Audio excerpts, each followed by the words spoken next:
You know what that gong means. We're live. What's up, guys? Welcome to WeDeepen's Mind Sports. I am Adam. I'm your moderator for tonight. Let me see. If you can hear me, give me a little hands up. Let me see. Can you hear me?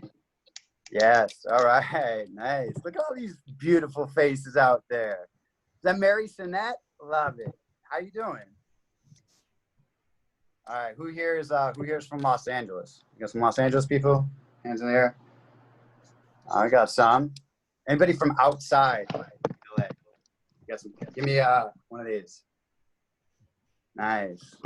All right. So tonight we got monogamy versus polyamory, and some of you I've seen in here in this space before, so you know the little bit of the deal. But if you haven't been here before, what we're creating now is a space that we can take an idea and have two different teams, two different sides, find common ground through discussion, through debate.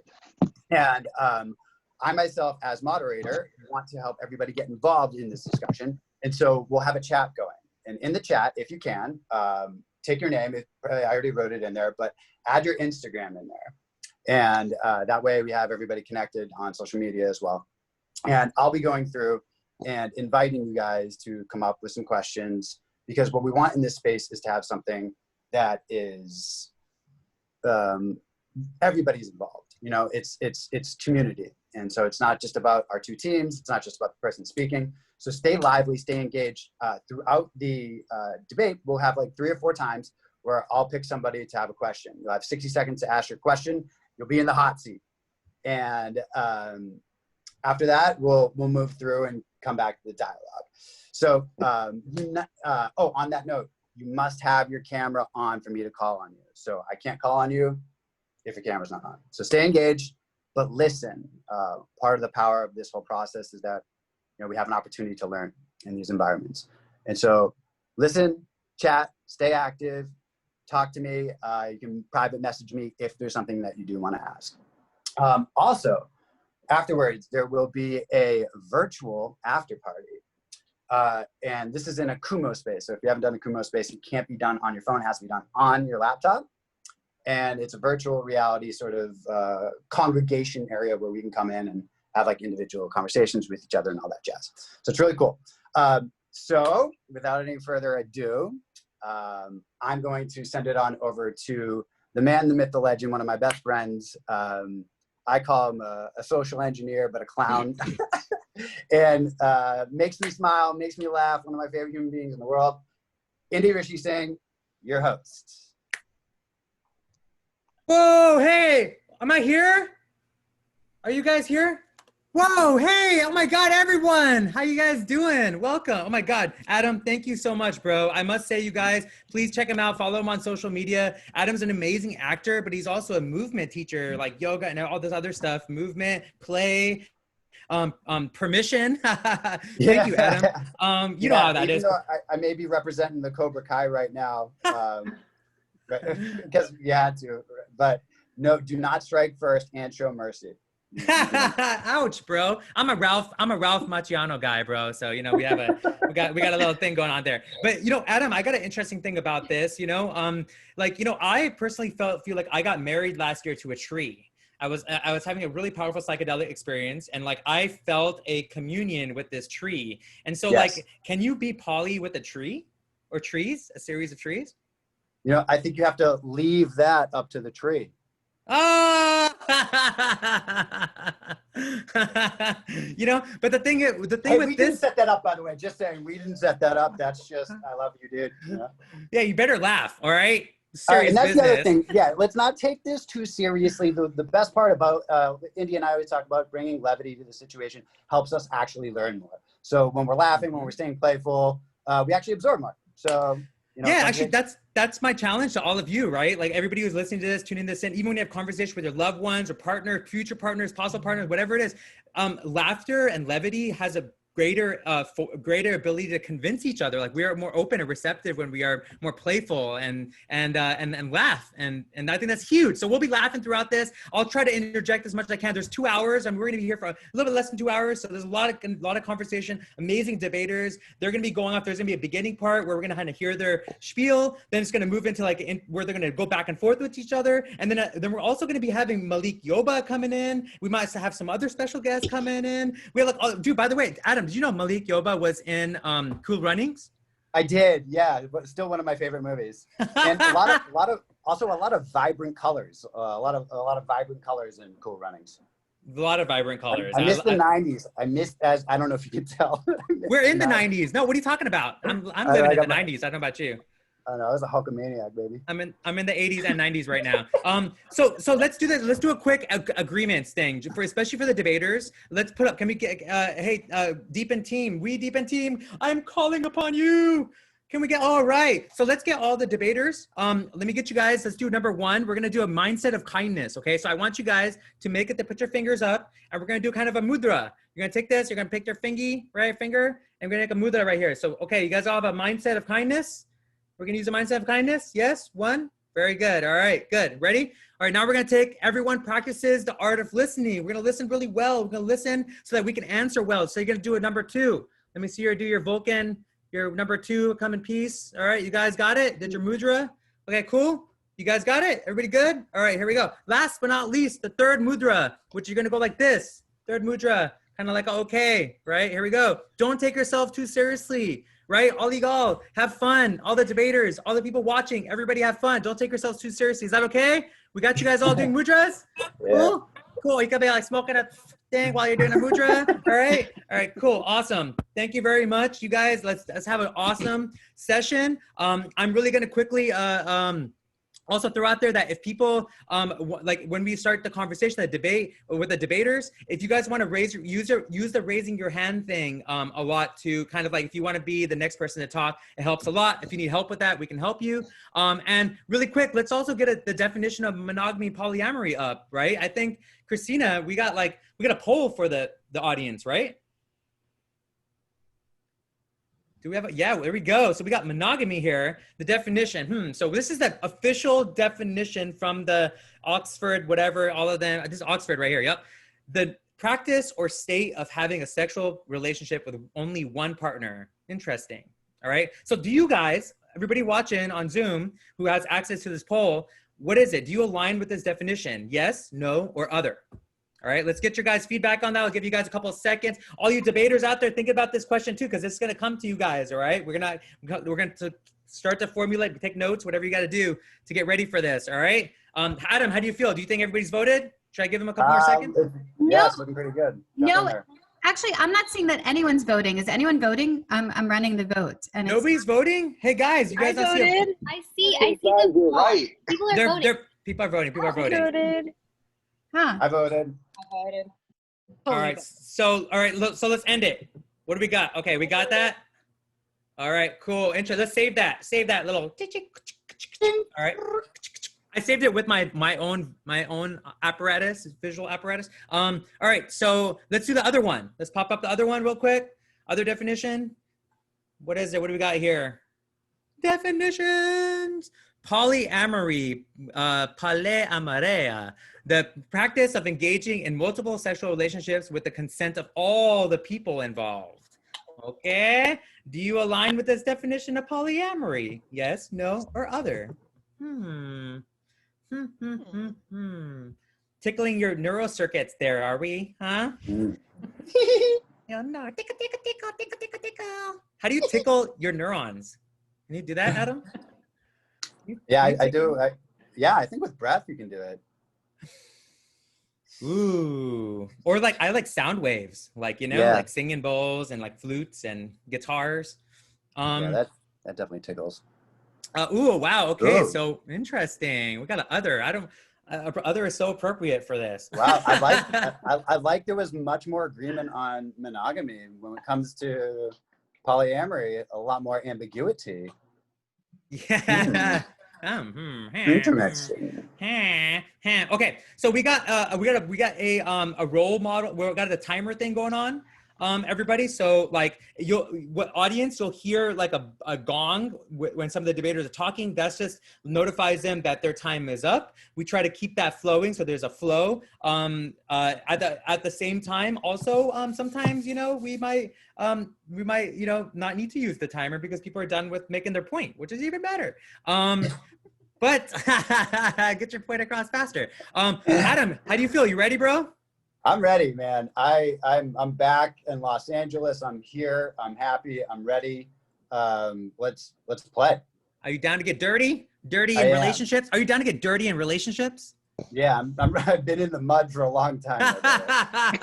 And that's the beauty of this. We get to open a conversation about relationships, permaculture, how everything connects. So why not start with the man, the legend, the host of the Great Love Debate? We got Brian Howie on here. Oh my God, Brian, where are you tuning in from, by the way? Los Angeles. Los Angeles, baby. All right, so Brian, we'll give you, what do we got for him? 2 minutes? No, we got 3 minutes for Brian because 3 minutes. Shy. Whoa, big spender. You're so charming and good looking. We should just leave this on the whole time on a separate feed. Yeah. and I know he's being honest about that too. That's not a joke. No, that's not a joke. That might be the only thing that's not a joke. But yeah. Please, Brian, you go for it. You got 3 minutes. Weird thing is when you said you married a tree, my first thought was what kind of tree? Because I thought there was different answers to that would make it more palatable. I'm not sure why.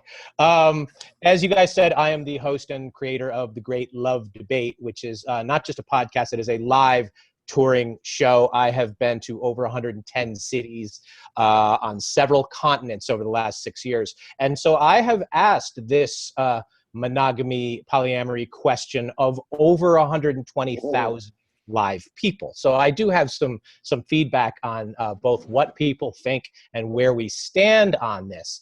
And the one question that I ask at all of our live shows all over the world, I ask the audience this: if I could give you a notarized document that would guarantee you a happy, sharing, trusting, loving, growing relationship with one other person for the next 50 years, would you sign up for that?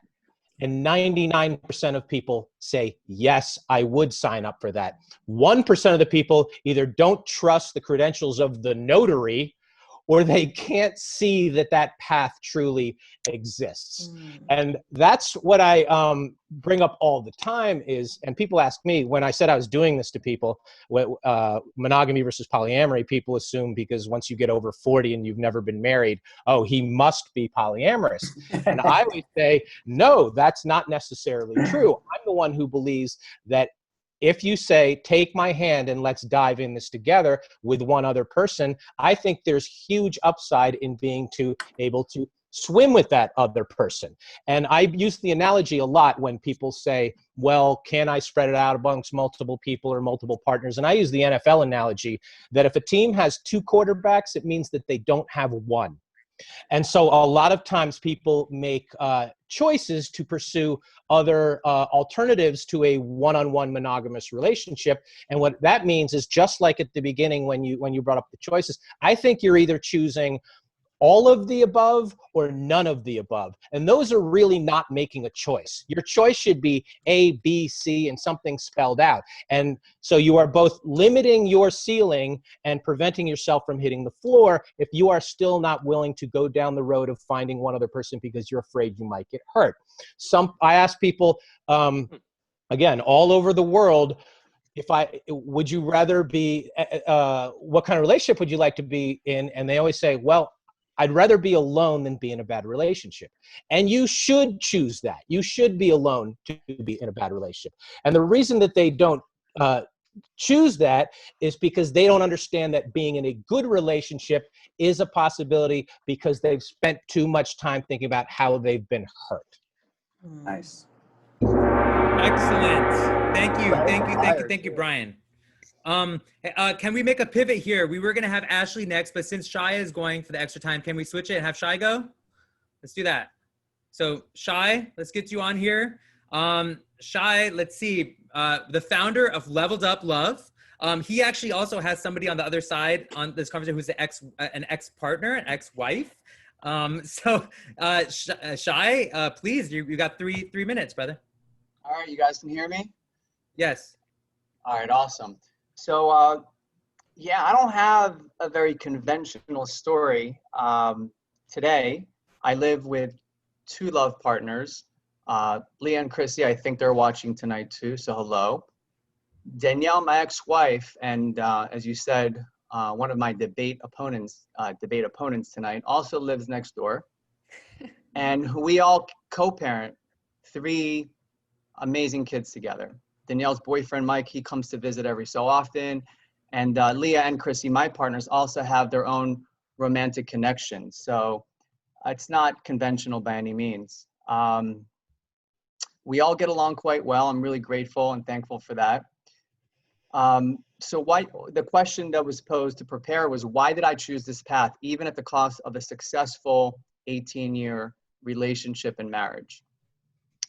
So after 7 years of, actually almost 10 years of polyamory, but 7 years of really practicing polyamory by definition, I can explain it much better than I could back then. For me, it's not about polyamory versus monogamy. It's about being in a conscious relationship. Now, I don't mean to say that poly is more conscious than mono or monogamy, but to me, being in a conscious relationship means that both partners are being honest and fully aware of each other's needs, and that they're committed to help each other meet those needs. So I carried a lot of shame. I carried a lot of guilt over those 18 years with Danielle. You know, she was an amazing partner to have, yet I felt ungrateful, maybe even greedy for always wanting more, always having crushes on other females and getting lost, you know, in the confusion of why I couldn't act on my attractions. So all that shame and guilt went away once, ironically, Danielle introduced me to Tony Robbins' work. So Tony Robbins posits that all of our behaviors, and in turn, our sense of happiness, is defined by these 6 core human needs. So those needs are, number 1, safety, certainty, predictability. That can show up as physical, emotional, financial safety, right? Significance is the second one, being seen and respected for all the good that we are. Love, that can look like connection, passion, nurture, a sense of belonging. Variety is a big one. It's a core human need. That can look like uncertainty, freedom, adventure, change, novelty. Growth is a core human need. Emotional, physical, intellectual, spiritual, erotic, even professional growth. And service, contribution to others and leaving this world better than we found it. So I think I have another minute, right? No. That felt like 2 minutes. That did feel like 2 minutes. That felt like 2 hours. Thanks. Nice. Kidding. First jab. Thank you, Shai. Please hold your thought. Put a pin in it. I'm sure you can bring up some of those things later. Let's have our next debater, Natalia. Natalia is, oh my God, she actually is a breakup coach, right? So you guys actually, those of you out there, please follow her on social media. Lovistics is her company and her project, and I think it's amazing how she does that, supports people through breakups. But Natalia, you got 2 minutes. Go for it. It's all yours. All right. Well, hello, everyone. Can you hear me okay? Yes. Yes. Okay, good. So I'm Natalia Juarez, and yes, I'm a breakup coach and a dating strategist in Toronto, Canada, actually, and I am enthusiastically monogamous. So as a relationship coach, I specialize in what I call sometimes the shadow side of love.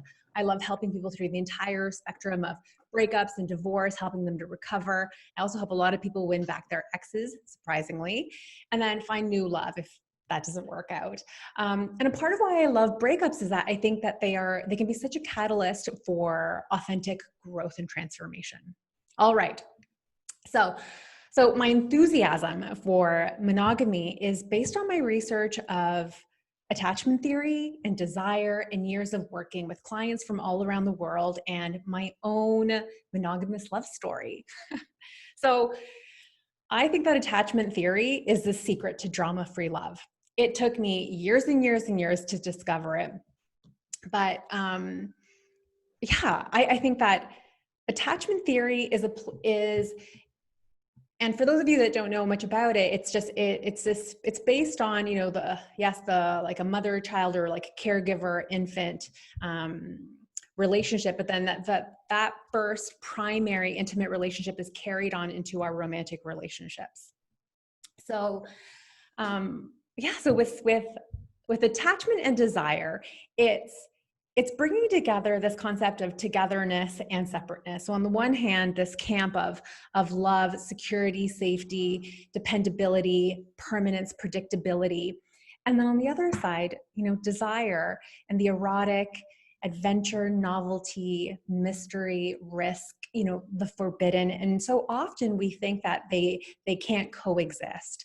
But I believe that monogamy is often underrated.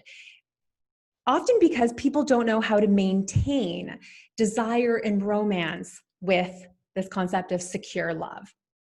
So ultimately, I believe monogamy provides the ultimate safe space for these two elements to coexist and play. All right. Awesome. That was great. Wait, what happened? I think she had like 10 minutes, guys. What's going on here? What's up with this? I did give her, you know, because we gave Brian and Shai 3 minutes, really good stuff. I figured we'll just give them all 3 minutes if they want to take it. Wait, who's talking? Is that God? That's God. Adam, is that God talking? Oh, it's Christina. Awesome. All right, no problem. Yeah, let's go with the flow. I mean, say what you guys got to say, and I guess looks like you can do it in the time. That's even great. So let's go. Thank you, Natalia. Let's go over to Ashley. Ashley is a human design reader, but she's also a speaker. She's also a coach. And please check her out, follow her. It's so also awesome to support somebody in her space with her background, what she's experienced in her life, what she's able to offer to other people. Ashley, you got 2 whatever minutes. Right, here I go. So let's start by saying that I don't entirely agree with the definition that we have of polyamory. Just thinking of like amor, that means love. So to me, polyamory is more about loving more than one person. And I believe that not one of us on this earth has ever been or will ever be in a fully monogamous relationship, because we are always in relationships with people. And sex is an aspect of a relationship that you can share with someone, but we all know that sex does not make a relationship. So I don't think that that is the criteria to define a relationship. I do believe that every person is really different. So in human design, you would, like if a doctor takes an x-ray of your body, human design is kind of like an x-ray of your energetic body, of your aura. And a lot of us are going to be more predisposed to monogamy than polyamory and vice versa, because some of us actually need more energies, a variety of energies to help us like, not filter, but run our energy in a more cohesive way. Some people need to be alone because they only need like one person to actually help their energy flow. So everyone is actually very different. And so the people that I would say, if I looked at people's charts and I saw who really likes monogamy and who really likes polyamory, you would actually see in human design terms, single splits, double splits, triple splits. I mean, there's a lot of different types of energy, and some people just really need more people. For me in my life, I know that I love more than one person. I mean, I can fully enjoy and love one person's energy the same way I can fully love and enjoy another person's energy. And when we're allowed to do that, it kind of releases the need to feel like you need to have sex. Sometimes that sex is like a rush for connection when we don't give ourselves the quality time to have the deep connections with people, because a lot of times in monogamous relationships, people feel owned or they're viewed as owned. And I'm just like not down with that. Now, if I meet a person and we decide, you know, we want to be only having sex with each other, and that's what we decide, what am I, monogamous all of a sudden? I mean, I still love other people. So what is that really, you know? So to me, everything's polyamory. and I think that I would agree with reasons why people would want to be monogamous, because that works for them. And I think if that makes you feel safe and whole, safety, honesty, showing up as yourself, all that growth, everything that Shai was saying, I think that is what makes a relationship. Awesome. Ashley, you beat the timer. Yes. And we get to enjoy the gong. It's nice to enjoy the gong, you know? All right, so become one with the gong, Adam. I mean, why have a gong if you're not gonna use it? Danielle, the last person on the monogamy team. She is a mother. She's also a trauma-informed coach, so she does a lot of work with trauma, and she's an ex-wife of Shai, which is interesting to get her in the conversation. Danielle, let's get you give you 2 whatever minutes. Yes, thank you. You know what? I actually really feel like I blend well with Ashley and Natalia. And although I'm on the mono side, I really don't like labels, but I think I just am here to represent something that's a little deeper than our conscious relational styles, because I've been all over the map myself. And so I have a lot of background in attachment science and also polyvagal theory. So I really am speaking from the nervous system. And I think there's a time and place for openness. I think there's a lot of safety for people in the open space. But I'm going to speak from my nervous system and the nervous system of the collective and say that we have a basic energy system. And I think some people are going to feel much safer in periods to go one way. But if we are to look at our energetic currency and the long-term studies that the longest longitudinal study, the Harvard study that's come out. So please look that up, around life expectancy and satisfaction. And there's just something to say about the fact that we're still dyadic creatures. Our nervous systems still connect dyadically. And for some people, it's not safe there. But for us to just look at that we're still pair bonded, and that there's varieties of ways that we do that.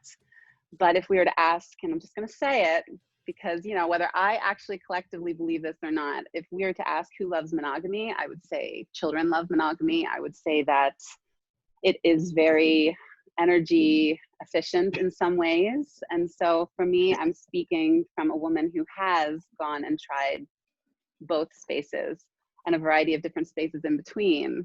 And so for me, going into my 40s, I feel like I am speaking for a system that contains my nervous system. And we're whether we want to admit it or not, we all have trauma on some level. And so when we go into those emotional spaces and we start opening up emotionally, I think there is something to say about what that does to our systems on a deep, deep, deep brainstem limbic level. So I'm speaking for that. So that's why I'm on the side that I'm on, with no judgments, just love for the nervous system. How does that make your nervous system feel? Maybe you can answer some of my questions about my nervous system with the trees, because damn, my nervous system gets on with those trees. So thank you, Danielle. And last but not least, we got Billy Presida. He's got a podcast called the Man Whore Podcast. Oh, that's awesome. That's a really cool name. But I want to actually, it's a sex positive quest for love, but Billy will talk more about it. He'll talk about his perspective. Billy, you ready to go, bro? Oh, I'm still recovering from Natalia's share. Because, you know, monogamy, white people, straight people, the Golden State Nuggets, all very overrated in society. I totally agree. You know, monogamy is the accepted norm for ages and ages. So I guess it's not getting the love it deserves, even though poly people don't have equal legal rights as monogamous people. But it's fine.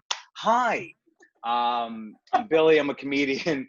I do a podcast about sex and dating, and I drink whiskey in front of Susan Sarandon. I also kind of took issue with the titling of this discussion, in part just because polyamory is not like the opposite of monogamy.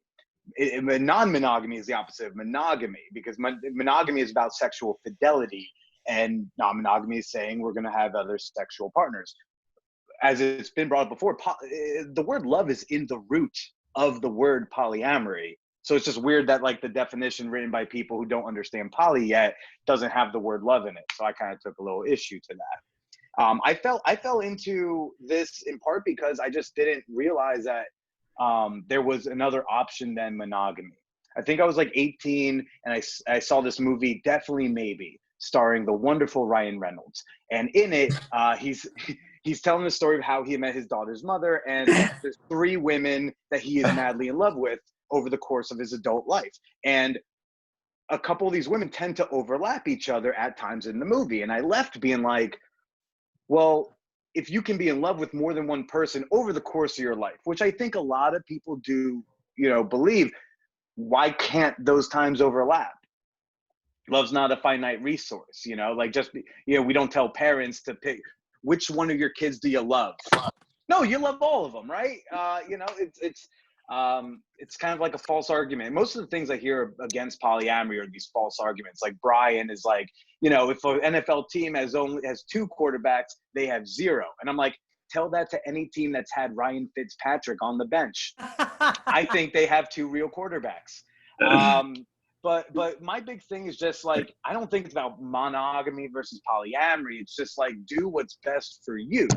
My big thing is I want people to know that they have options. Don't default into monogamy. Choose monogamy. Choose monogamy amongst the infinite possibilities you have. If you still choose sex with one other person at a time, then fucking go for it, But I think a relationship is customized.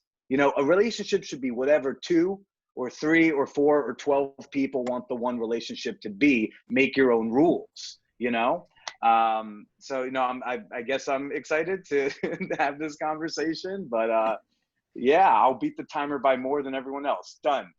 Whoa, Billy dropping it. Boom.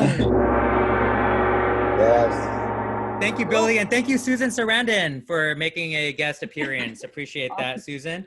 I will always be poly with Susan Sarandon. So will I. I would say so too. I loved her in The Client. Oh yeah. Oh yeah.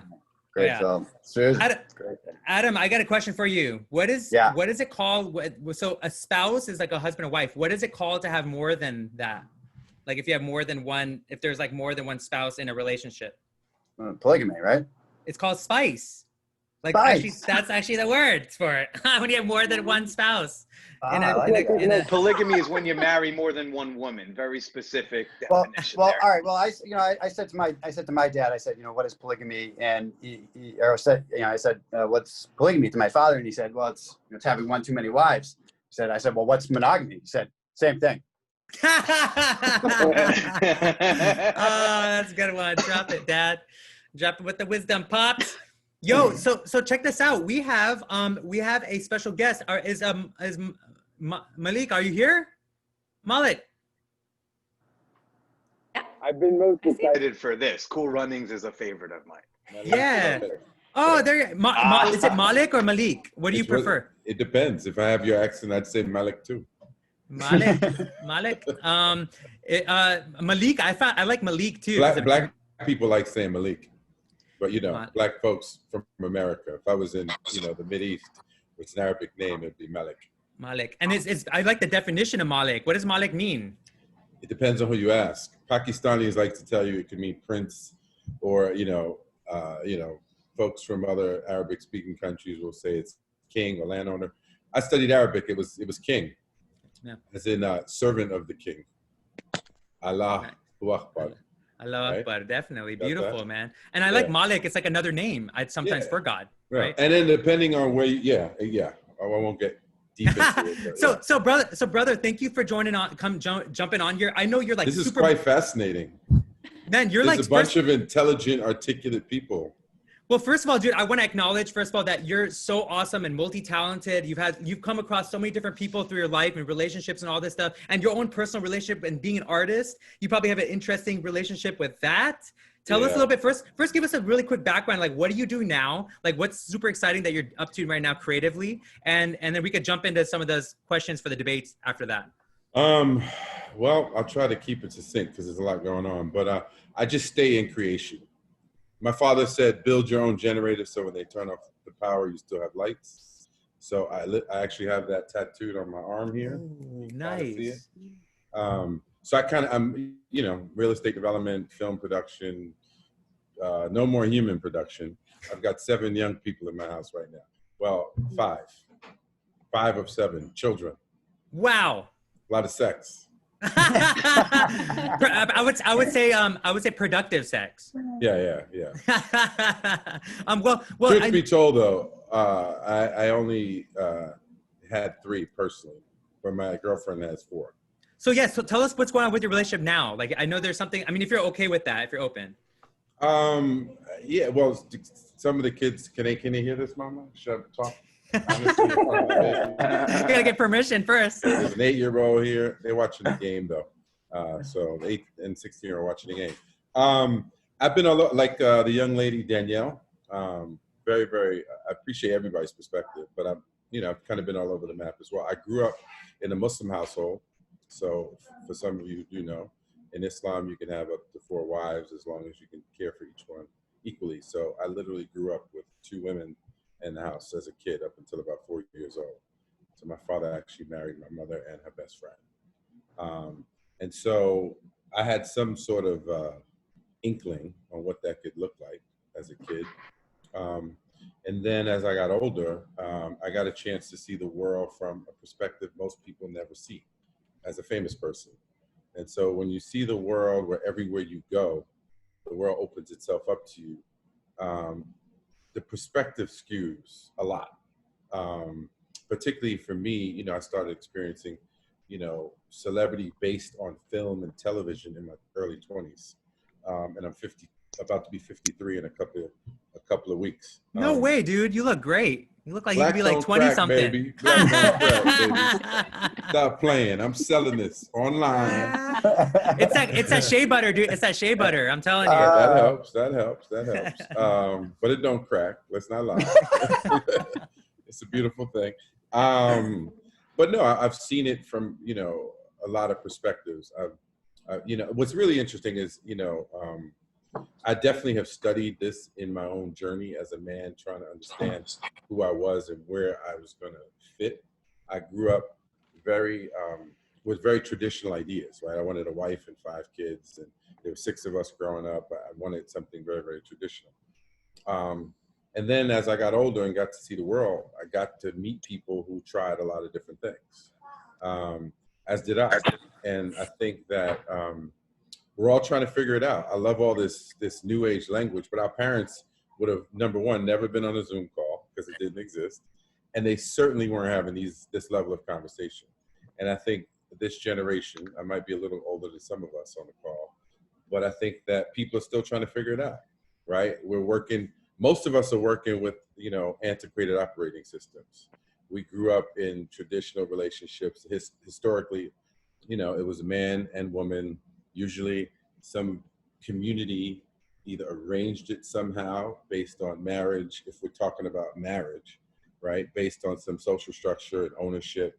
And then only in the middle of the last century, of 20th century, did people start thinking about love and I choose you because you complete me, and all of that kind of language around choosing based on romance, right? Romance usually happened outside of marriages. People had lovers, and then 7 years ago. Malik, how long ago did like it was a contract? Marriage was a contract, right? Yeah, it's for many people still, right? Typically, like kids that grow up in big cities make different choices than kids growing up in the suburbs, right? You're gonna fall in love with your high school friend and marry them because at 24, and then divorce by 35 with 2 kids, and then try to figure out again, right? It's what 60% of marriages, 65 first marriages end in divorce, or second marriages, those numbers might flip depending on who you ask. But the bottom line is most of us are trying to figure it out. And as Billy said, do what works for you. What I feel for me, I think that if you have, the real work is about the relationship you have with yourself though, not other people, right? So, because most of us, I think Danielle said this, we're walking around with some kind of trauma. And we connect with people consciously or unconsciously filling in that trauma, right? For me, as an example, my parents split when I was 10. I've spent the better part of my adult years dealing with abandonment issues. And most of those years were unconscious, right? And so it took me a very long time of therapy and reading and marriage and divorce and discussions. I forgot the gentleman that said he's had these conversations around the world.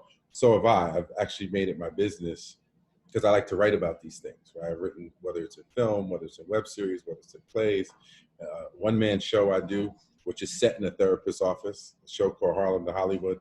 Particularly as a Black man, that was important to me because as a community, COVID has changed that a bit. Folks are like, I need to check in. But prior to March, many people would, shun the idea of therapy and that level of introspection. And I think just even as a country, pulling back from the monogamy, polygamy conversation, we look at just what's going on right now in the world, particularly in America, the greatest issue that we have is not, racism and, even any of these things that are on the surface. The real issue is lack of emotional intelligence, the lack of self-reflection. So you cannot possibly have empathy for me and my Black skin if you've never reflected on your own humanity. And in that reflection, you see the universality of all of it and the interconnectedness of all of it. So I think that's a big part of the discussion. I think that is often left out. That's actually beautiful you said that, because one of my big projects that I've been working on is bringing emotional intelligence to police, and I've also started approaching city officials and being like, what are you guys doing to become more emotionally intelligent? It doesn't matter. Most people don't even know that that's a thing. No, they don't even know that it's. Look, again, 53 years old. I live in New York City. As a kid growing up, there was one bookstore in New York that I knew of that you can go to get anything other than, Western philosophy. There was a bookstore called East West Books. I had the good fortune of starting to practice Buddhism as a teenager, and I got an opportunity to see the world from a different perspective. So I think that it's all of these things together. I think they all, you can't separate one from the other. No. I think that for a lot of people, like someone said, don't default into monogamy. I think you can also default into polygamy, right? Or polyamory, as it's called, particularly when you're a famous person, because the world is saying here, and you want to say no, but depending on who you talk to and who your influences are, you don't always say no. So plus we don't practice our willpower, right? That's something as children, even we don't really consciously develop willpower, which I think gets interesting. But anyways, Malik, let's actually shift this. Let's since you have like these super deep thoughts and perspectives, let's take that same lens that you're using and kind of shine it on some of the debaters. So you're welcome to choose a debater to ask a question to, or you can throw it out there. Full screen. Hold on, let me look. Folks said some good stuff, some juicy stuff. Let's start. Gallery view. I'm looking at the gallery. It's a good-looking crew. Christina, you don't know any ugly people? Where's the ugly people? Not at all. No ugly way. people, raise your hand. All the ugly people, raise your hand. Hey. All right. See, Ashley, you threw it up. Ashita. You said some interesting things about we are all. What did you say? We are all in what did you say? I want to paraphrase. All polyamorous. Right. Can I ask a question? Uh-huh. First question. Is it okay to ask your age? Yes, I'm 37. Okay. Black don't cry. Look at 12. So how long have you been on this? And this is really for everybody, but everyone's comment struck me, but I love your perspective on it. How long have you been on this path of sort of self-discovery to figure out who you are going to be in relationship to others from a romantic or sexual perspective? I'm like a hopeless romantic, like the kind of person that will like watch Hallmark movies and be like, someday my prince will come. Like that was always me, and it still is. Like I love love, and I love the intimate relationships. If you ask me my love language, it's quality time. I want to spend time with people, and so when I am spending time with people, I do like one-on-one conversations and things like that. However, I do know human design, and I've always been on that path of spirituality just for the truth. All I want is the truth, and if it's rooted in truth, like I'm down with it. And to me, like, I mean, like you, I've never been as famous as you, but I went on tour with Katy Perry, the Backstreet Boys. I've been a backup dancer, you know, performed.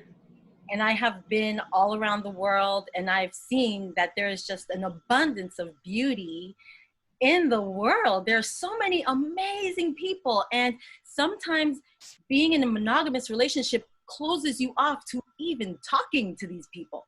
Like even opening up yourself to seeing the beauty for fear that you will be attracted to it and then can't control what you do. Now, if you can't control what you do, that has nothing to do with what relationships you're choosing. That has something to do with you, right? So I think within any relationship, whether it's polyamory or monogamy or whatever, it will not succeed if you are not knowing yourself, if you can't be honest with yourself.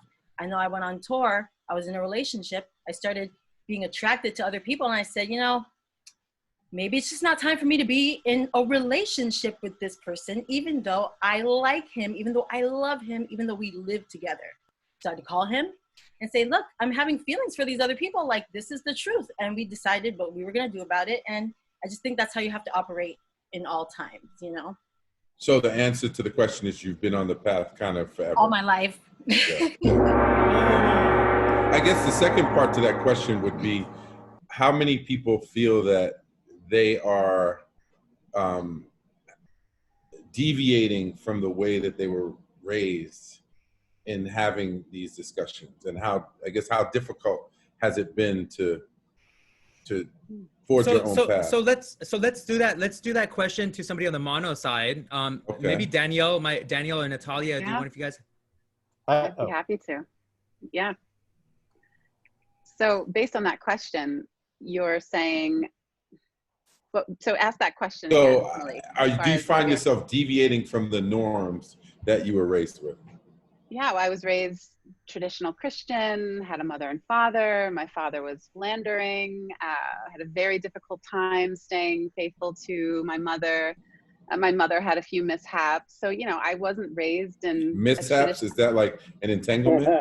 I would say she got pissed off finally and just did something about it. But, you know, the truth is that I got to witness this. And then I get into a relationship with my now ex-husband Shai at 17. I was there until I was 35 and left because we had some differences as far as, you know, what we were looking for in our relationship. So I decided to step into openness within my marriage, and then decided to, I've been varying in and out, but I'm very clear with my nervous system now and my own trauma history to know that that's not a space.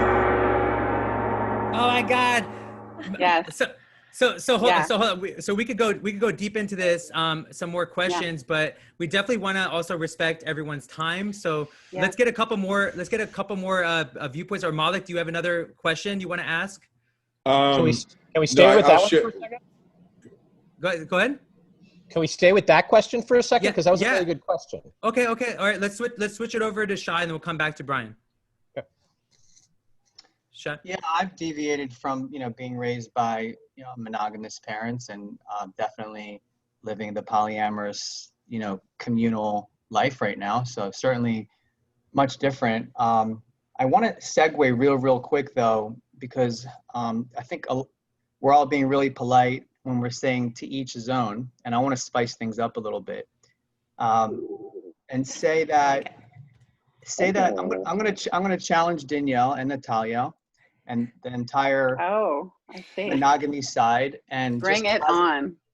Posit wait, you got this? The X? We're the X's. Yeah. It's like let me get my popcorn. Hold about to go down. So I heard a couple of things, guys. I heard a couple of things. First, I heard that we're talking about nervous systems. We're talking about trauma, and we're saying that children, they love monogamy, right? I want to posit that monogamy, the construct of monogamy, is bad for society, bad for the nervous system, and bad for children. Yes, he would do that. He would say that. Yeah. I don't know if children love just being a contrarian to start another conversation, or you believe that? So let me, if I could have a second to explain. If you think about the monogamous construct and you think about children in general, they suffer and their nervous systems get shot, and the trauma begins when the parents cheat, when the parents divorce, they have the abandonment trauma right there. There's a lot of dysfunction that comes from monogamy. And ironically, the folks that then experience that trauma have trouble later in life with relationships as well. So that's one point, but it looks like my time ran out. Well, can I comment on that? Yeah, wait, let's get Brian to follow up. I don't know if children want monogamy, because sometimes there's two parents. What they look for is safety. And that's what a lot of people really ultimately want out of their relationship. So, for example, what Malik's question was, my parents have been together for 54 years. I don't even think they like each other. So I could have chosen two ways to emulate that, either to think there's a better way to do this one-on-one, or to react and say, I don't want any part of this one-on-one relationship, and I'm going to seek answers somewhere else. So when you look at children, if there's a good example, they can choose to emulate that example, or they can say, I'm going to carve my own path. I don't think any of us are doing anything but reacting to what we want in the moment. A lot of times, the polyamory path happens as a reaction to a bad monogamous relationship. It doesn't mean that if all things were equal, people wouldn't still choose that monogamous relationship. A lot of times we are settling for things that give us the temporary safety that we crave and that we need. It has very little to do with either the sexual part of it or even the relation part of it. It's about what we're doing to calm the within part in the moment. Awesome, Brian. And we got a raise of a hand of Billy. Maybe we can finish it out and let everybody answer this. Billy? Well, one, I don't think children give a shit who their parents are fucking. I don't know. I just don't think, I don't remember ever asking. That's just me. I might be weird. That's cool. The whole just Don't worry, I just love listening to my parents. Hey, look, dude, whatever your thing is, like, just do you, boo boo. That's kind of more my philosophy. I don't know. Like I said, it's just, you know, I do agree with Brian in that kids want safety. So if your relationship, whether it's monogamous or polyamorous or some form of non-monogamy, because I do want to remind us all watching this that, you know, again, polyamory is a small subset of the large semi-infinite umbrella of non-monogamy. You know, if your relationship's dysfunctional and you've got kids, I mean, that's going to affect them no matter if you got other partners or not. So I just kind of wanted to like throw that one out there. I can't quite remember what made me go make this motion to Brian, but but he does make me do that often. You know, when it comes to like just the parental thing, it's like, you know, look, for everyone who wants to say, you know, Save it. Natalia, help us close that out, this conversation. In terms of like spicing things up,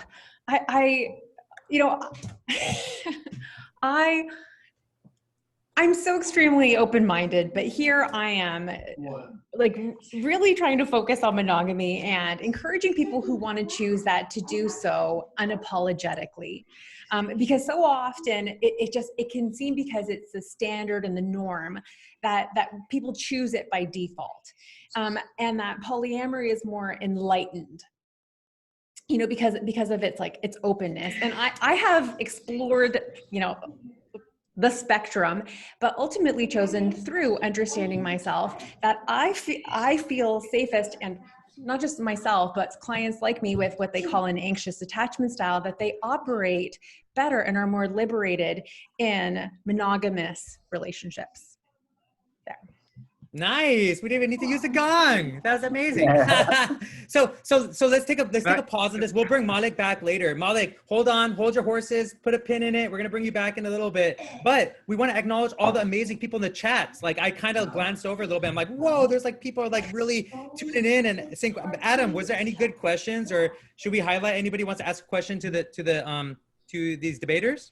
Yeah, I mean, the chat's been awesome. There's a lot of good stuff coming out, especially when it came to discussing what's like for children. But Leah, I think it's Leah and Chrissy, you guys have been making some great points. And I know you want to jump in there. So is there something that you guys wanted to ask? Hey, I wanted to ask something. This is Leah and Chrissy, Shy's partners. So the question in the beginning, the Brian's point about asking that question to over 100,000 people of would they choose monogamy if they could be guaranteed a solid relationship for life. Really fascinating. I do wonder about the orientation of those people, but that aside, I'm curious about how people feel here, but also kind of what the mono side thinks. What do you think people would say if they could be guaranteed 2 awesome, loving, stable, supportive, lifetime relationships, guaranteed, where there's financial support, there's emotional support, there's business growth, parental support. Oh my God, thank you. Mm-hmm. What do you think people would say if they were guaranteed 2 of them? Yes, let's propose the same bullshit question they threw at us. Let's return it back to them. Here's a weird, absurd hypothetical for you. Why stop at 2, guys? 3, 4? Yeah, I'll take 3. I'll take 3. Well, I have asked that, or I have answered that. And the answer that I usually get is, that's like trying to hit 2 bullseyes. When you're trying to get 1, so if you have 1, what do you need 2? Not to get into the football too much, but Billy brought up the Ryan Fitzpatrick thing. The reason he's tell me I'm wrong. Floating from team to team is because he's not good enough to be the only one. So yes, he is. He has to be part of a group of people to satisfy the fact that he's not a 10, he's a 7. So if you think 2 7s add up to a 14 and that's better than a 10, have at it. I personally think that 1 10 is greater than 2 7s. Well, what about 2 10s? So I appreciate that point. I really do. The one thing that I always feel when someone has the sort of, why do you need more, is no one asks that question when a parent decides to have a second child or pick up a 3rd friend. So what is it about love where one person has to be enough? I would love to actually, that's a really good point. So that is one thing that I've tossed around in my mind around how, because when I went into openness with Shy, that was something I was like, oh my God, I want another child. So like, who am I to say, no, I don't want another partner? Or what's the difference? And there's a very big difference. It's actually an apples and orange type of question, because the way we feel about our children is very different biologically than we do about our partner, because my child will bring up some stuff, some unconscious stuff with me. But with partners, we're dealing with this deep, deep unconscious subset of a bunch of stuff based on the culture we live in, based on all of the trauma in our system. So really, it's so complicated. I mean, I wish, believe me, if you could say, yeah, give me 2 partners, it's going to be a peachy, beautiful, story for the rest of my life. I'd be like, okay. But right now, as I sit here in front of all of you, I have deep trauma I'm going to be unraveling for the rest of my life. And I have deep attachment trauma and wounding. So I have a disorganized attachment style that really gets flared up when there's any type of emotional bonding confusion with multiple partners. That's me. So that's why I think it's like, we really have to look at that and say that it's really an apples and oranges question. And I really wish that was the case. Maybe that would have Daniel, I put my apples and oranges in the same smoothie and I drink that shit, and it's delicious. It's amazing. Good for you. I love that. For me, I can't quite do that. So I just have to be real with myself. I'm just kidding. I'm just talking about the smoothie. Okay, relax. All right, yes, it's not a metaphor. Yes. So guys, Adam, are there any other people? Any other people? Yeah, let's see. Let me jump back in here. And also, while we're at this too, I want to put up another poll. If maybe the WeDeepen team can pop that up. I'm curious about what has influenced your choice. Like whether you're practicing polygamy or polyamory or monogamy, or you don't know, or you're confused. What is affecting your choice? Is it religion, spirituality? Is it your family? Is it a cult? Are you a part of a cult that you have to follow? What are the, it's really interesting to think about that, right? Like what is influencing our choice, whatever the choice is. So we'll put up that poll in a second, but Adam, did you find somebody else to ask a question to the debaters? Yeah, Rachel, did you want to ask a question? Oh, Rachel. hi. Yeah, sure. Can you hear me? Yeah, we can hear you. Yeah, I guess I'm curious on like I forgot everybody's names. I was posting like about monogamish or like somebody said that's a fake term of like That was me.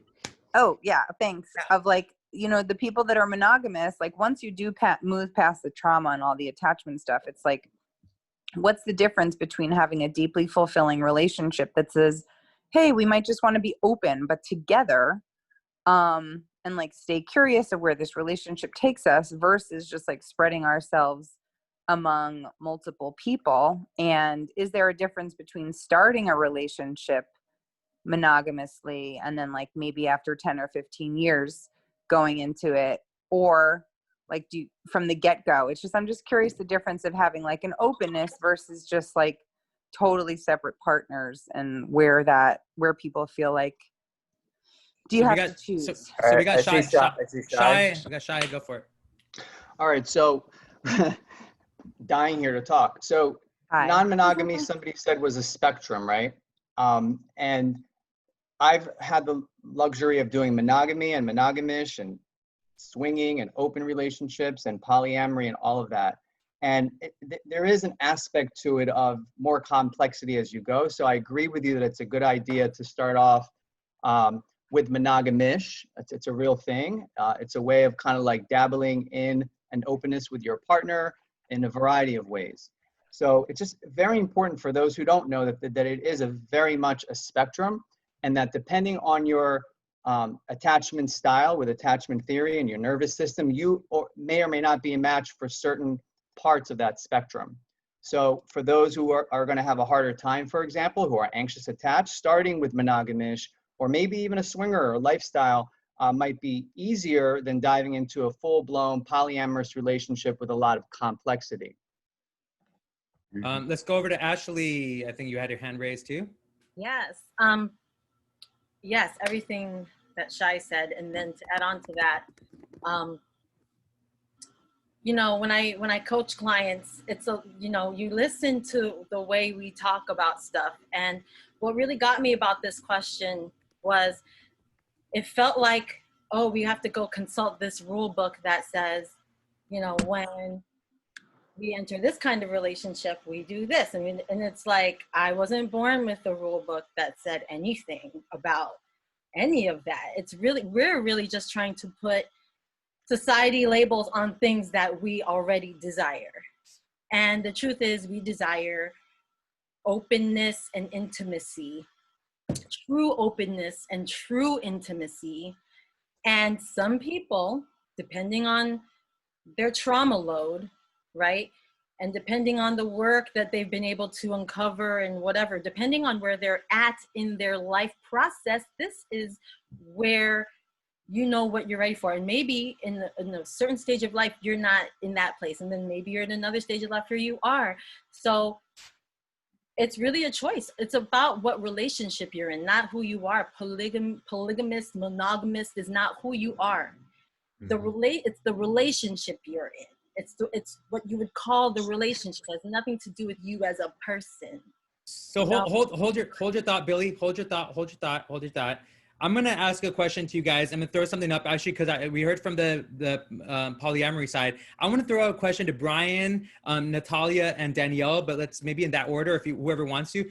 I'm curious about this. Why does the law, the state, have so much power over the our choice of monogamy versus poly? Like, what's going on? Like I just read an anecdote about a grandmother who found out that her daughter was in a polyamorous with their kids, a relationship with their kids, and the kids got confiscated, and the state decided that. And this actually happened. And so, Brian, what are your thoughts on the monogamy? The answer to that is there's a practical legal reason for that. We tie in a lot of benefits with marriage. We tie in a little with legal partnerships. And the feeling in the political aspects of it is that it could be abused. That it could be my like, friend just married someone for a green card. This is my wife and this is my other wife, and put them all on my insurance, or vice versa. So there's a practical reason for that it's just simpler for our formal agencies to deal with it. Any other monogamy people want to take a stab? I would say that, yeah, we do have to abide by. I mean, each state has different rules and laws. And I actually have close friends that I know of who are practicing polyamorous lifestyle. And I don't agree with the fact that we actually put we give issue to that. I think if it's a loving household, I mean, I may be on one side in this debate, but I think that there's an issue with that. And I agree it could be abused, but it's the fact that, children could be affected or other people could be affected. That's something I just think is ridiculous. So I'm very open-minded around that. I think we should look at that. Thank you, Danielle. Yeah. I agree with Danielle. And so with that, so I have another question there. And right now, let's go. We'll give you guys a little bit of time right now to kind of go back and forth. I would love for you guys to throw questions at each other. I know Billy's been itching to do some ruffle the feathers a little bit. So let's have you guys go back and forth and kind of pose questions to each other. And if you guys need some support, I can, kind of get that thing. But does anybody have a question that you want to ask to the other side? Yeah. What is the just pretend I don't know anything about poly. What is the shelf life for a poly relationship generally? Brian, what's the shelf life for a monogamous relationship? Not good, but we throw those stats out. What's the shelf life for a monogamous relationship? I can answer that. I'll throw it back at you. Hold on. There's a serious question because we do throw out that serious stat question too. It's 60% don't work out on the monogamy side. I don't think we have the stats on the other side, so it's a serious question. How often does it continue as 3 or 4 in the same? We don't have stats, so none of us could literally answer that question. Shy, go for it. He can answer that question. Shy, go for it, bro. Thank you. So an average monogamous relationship, the research I've done lasts about 2 years and 9 months. And an average primary polyamorous relationship lasts about 9 years, based on 2 different studies. Are they longitudinal? I'm happy to share those links. I don't know how they could be so longitudinal, but I could see where that would be. Oh boy, I don't know. I think we could find anything we're looking for with all of our opinions. We're just creatures like that. And I want to add to that the measure of a successful relationship is there's an obsession with longevity. I think everybody can agree that it does not matter how long you are with someone. It's a kind of a pointless point because it's about the quality, not the quantity of time. That's true. And if you're in a solid relationship for 1 day, it's better than a miserable relationship for 50 years. Look, all relationships end. Either someone dies or you break up. Right. What are you talking about? My partner are going to be together forever. What are you talking about? Until one of you dies. No. Does that make it an unsuccessful relationship? Because the goal is longevity. The goal is to hit the ping pong ball back and forth. But monogamy versus polyamory has nothing to do with longevity. No, but the goal is always longevity. Of course, but it has nothing to do with monogamy versus non-monogamy.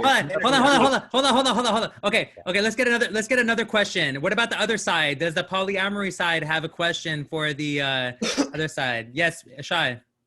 All right. So if you were if all of you try to think about when you were a kid, some of us had tons of friends. Some of us might not have had tons of friends, and we were monogamous, say, with one friend, right?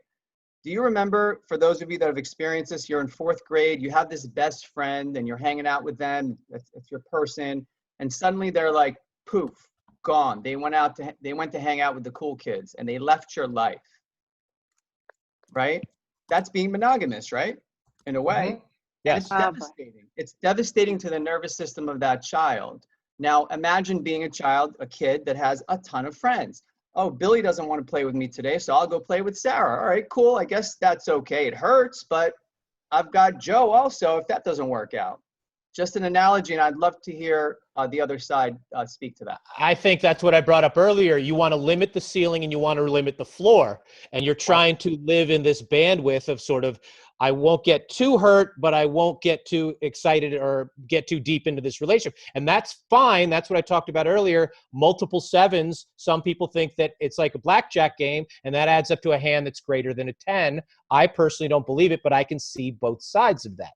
But just let people do what they want to do. It's like Brian, if you want to play with a 10 so you could potentially double down, like, good for you. Well, nobody's saying you're not allowed and if to. you want to play with 3 7s, play with 3 7s. Like, when I'm at a blackjack table, I literally never get mad how someone plays their hand because it's their hand. Right, but nobody's talking about being mad. Nobody's talking about denying anybody's happiness. We're talking about legally, non-monogamous people literally lose their kids in custody battles because of their non-monogamous statuses. Polyamorous people can't like family build or do the same scams that monogamous people do with marriage. Like my friend who got married 2 weeks ago for a green card. We can't do that as easily because the law tells us not to. The capital S state says we're not allowed to do the same scams that monogamous people can.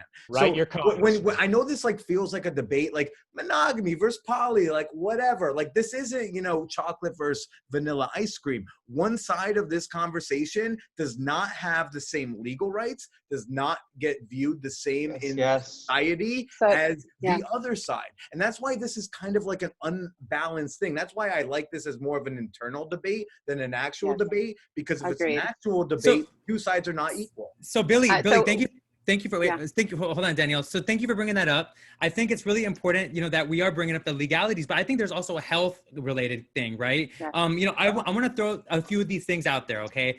Like love addiction, sex addiction. How does that run into? How do STDs work out? I mean, I don't know. Maybe in the talk to do with your monogamous status. Wait, hold on. I'm not saying that. I went over some statistics, and it actually was showing that more STDs are spread through people having extramarital affairs and not talking about their STDs because they don't want to get in trouble. Whereas people in polyamory communicate that more than the people who are. So maybe Natalia, you can address that. Ashley, I would love to get that. What are you guys' thoughts on? Is it safe, even especially during COVID, right? We're in a pandemic right now.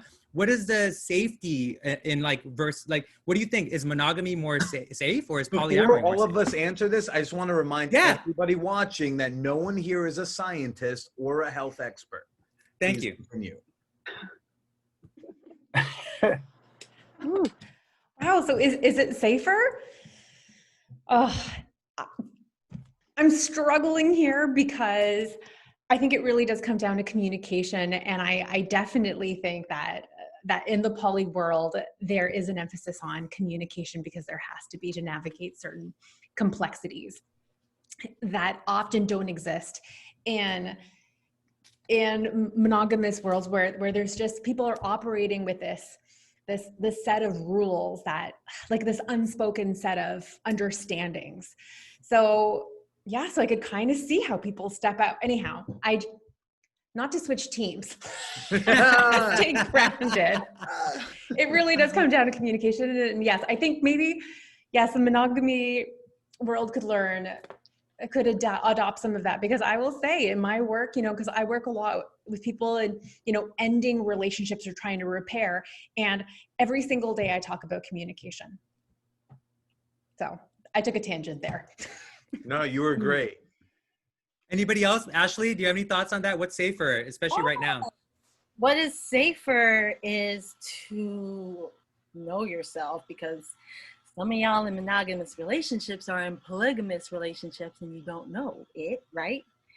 So then what do you do, right? So it's not really about how many people you're with. It's about how honest you are. And, most of the time, like I'll tell you, when I went on my first tour, I was very worried that my boyfriend was going to cheat on me. I know he likes the sex. I was like, is he going to cheat on me? And I said, you know what? I'm just going to say, hey, if you need to have sex with somebody, like if you really want to have sex with somebody, I just need you to let me know. Please let me know, because I know I'm going to be away for a while. And I value our relationship too much to let something like that all of a sudden make you have secrets. Okay. And to my knowledge, you didn't do anything, but I just felt like that was what I needed instead, like to talk to him. Not that he wasn't going to do anything. I needed to be able to know where he was standing at all times, and then I could make my decision. Do I want to be with somebody that's going to have sex with somebody else while I'm on tour, or do I not? But I need to be able to have some kind of I need to do what I needed to do as much as I could do to offer a very open place to be honest. And that's all I can do. And after that, you make your decisions. Shai, you got something? Yeah, I'd like to also just quickly compare the single and dating world. There's a lot of people that are single and dating compared to polyamory. There are similarities there. And if you think about it, when you're single and you're out there and you're in say a party scene or whatever, you're only taking a risk for yourself. So you're going to make certain decisions that might be a little bit riskier when you're single and dating. You're going to make those decisions to maybe sometimes have unprotected sex, right? Because you're into someone or whatever. When you're polyamorous, at least consciously and ethically polyamorous, there's all kinds, you now know that you have the weight of other partners or another partner that is trusting you with their life. So you're going to make different decisions because it's not just about yourself, it's about another person too, if that makes any sense. Shai, can you define ethical? What is ethical polyamory? There's ethical non-monogamy and ethical polyamory. There's different ways to do monogamy too, right? It's how we show up. It's having integrity. It's communicating. It's caring for Daniel, your partners and what you they're have something? going through. Daniel, you have something? Yeah, no, I mean, it's interesting because I really feel like I can go back and forth on the sides, but I think the one thing I'm not hearing here is this admittance that we're all functioning 90% on an unconscious level based on unconscious drives, biological drives, that our systems are choosing things, we're making personas out of them. We have these neurological systems, we're in a dopamine-driven society, there's so much going on here. And we're choosing styles because it's safe for us at this period of time. But I think the vessel of a relationship, whether it's contained in two people or multiple people, it's for healing. So it's more about looking at how that works for us and understanding that, I'm trying to stay centered here. The idea is that we really are, do we really know who we are? I love the idea of knowing yourself, because it's like, but do we know ourselves? I don't think we actually do. I think I think emotionally as a culture, in a modern culture, we're emotional adolescents. I hate to be so bold about that, but the fact that we're transforming the modern relationship. I don't think monogamy has been suited well for us. I think there needs to be way more openness in that space. I think we need to open up to each other. Radical honesty is the greatest thing that polyamory gives people. We don't do that in monogamy. So I think that there's something to look at. How can we create a healing space, if I'm going to stay on the side of monogamy, where we can actually be radically honest and start to use that vehicle for healing. And as a dyadic pair, so Dr. Sue Johnson, please look her up. She's one of the top attachment specialists. She has a lot to say about this. Canadian, I have a quick question for the poly people. In my research for this, most poly relationships are 3. Is that accurate? Literally, I don't know what study you're reading, but look, the binary is you're non-monogamous or you're... No, I know, but that's a real question. It's a stat. Shai, can you answer that? Is it usually 3? We haven't had no, really sir. I don't know the answer to that. On non-monogamy. All right. Well, I will try and find the source that over half of them are just 3. And the reason why, because I believe if you go 3, 4, 5, that not only are you diluting each of the relationships, it makes it more people know they had the option, then those stats would look differently. But right now, people are only in the last maybe several years, 5 years, 10 years, only in this last maybe decade do people know they have an option. Like most people go into a relationship, they might think they feel or love differently, but they don't think that it's valid, whether it's familial or religious or whatever. So most it's very nascent stages of studying. Okay, well, you have the option to go 5 or 7 or 9. If it works for you, go for it. Hold that thought. I got a question for you, Brian, really quickly. I'm curious about this, and hold that thought, Shai. So in my own research, I found that most of the people that practice polyamory are in their 30s, 40s, 50s, and are white, liberal, and educated. 40% have masters, when only 8% of people in monogamous relationships have masters. And usually they're mainly pagan. They're not very religious. And there's a lot of overlap with the BDSM cosplay thing. Somebody's done a lot of research on this. Why is it, Brian, I'm curious what your perspective on this is. Yes. Why is it that it's mostly white, liberal, and smart, educated people practicing polyamory? Because white people are more uptight than a lot of other cultures about things that happen within a monogamous relationship. So they figure I can't do these. A lot of other ethnicities and cultures don't get as upset, is probably the word I should use, about things that might happen in their primary relationships that would lead to that relationship falling apart. So that's really what it's about. It's not about this more evolved people choose poly. It's not that. Interesting. Anybody else got any thoughts on that? Yes. Yes, Ashley. So, I mean, number one, the main issue I have with everything Brian says, with the most love, out of all the millions of reasons why there could be a reason for something, you pick one.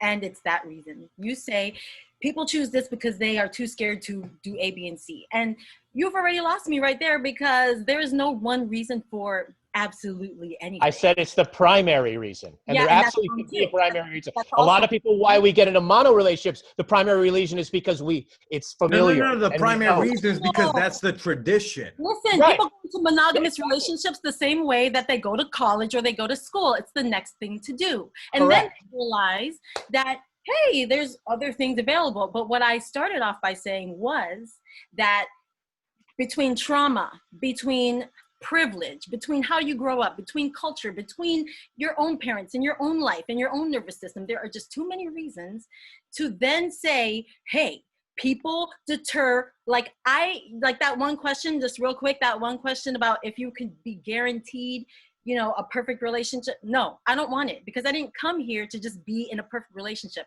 Our relationships are a tool for growth. And if you do not have your real experience in relationships that are not great, you will never grow. You will never grow. So if you're here to be on vacation, that's cool, but I don't think any of us are here in life. You grow from your challenges. It's still part of the journey. You take the journey, you go through a lot of imperfect, but the goal is still to find one. And No, the goal isn't to find one, the goal is to find happiness. No, relationship, correct. And if you're doing Is that the goal of life, to be happy? Brian, if continuing to fail with women is hold happy up. for So you, hold up, guys. Hold on. You still can grow within that relationship. Let's hold on. Let's pause on this really quick. There's some great feedback we're getting from the audience, and I want to definitely acknowledge everybody in the chat, because that's freaking awesome that we had this much amazing conversation. So Adam, is there any other questions that we can bring anybody in on? Yes, first of all, the whole chat's been fantastic. Thank you guys for being respectful and for some really entertaining and awesome thoughts. But Christina actually had something that she wanted to throw into the mix. So I'm going to turn to our wonderful WeDeepen host, Christina. Jump in there. Hi, everyone. This is so good. And we actually had a lot of questions submitted ahead of time. But one that I personally have for the poly team is, how do you have so much time? Like, there's so much to do in this world of like to build and create. And how do you have so much time to prance around with so many people and go on so many different vacations and communicate, all that authentic communication? Prance around. I'm even offended. A lot of time. I'll answer that at some point. Yeah. Shai, please, because you were first, and we'll get to all you guys. Go for it. So this is tied to what Billy said.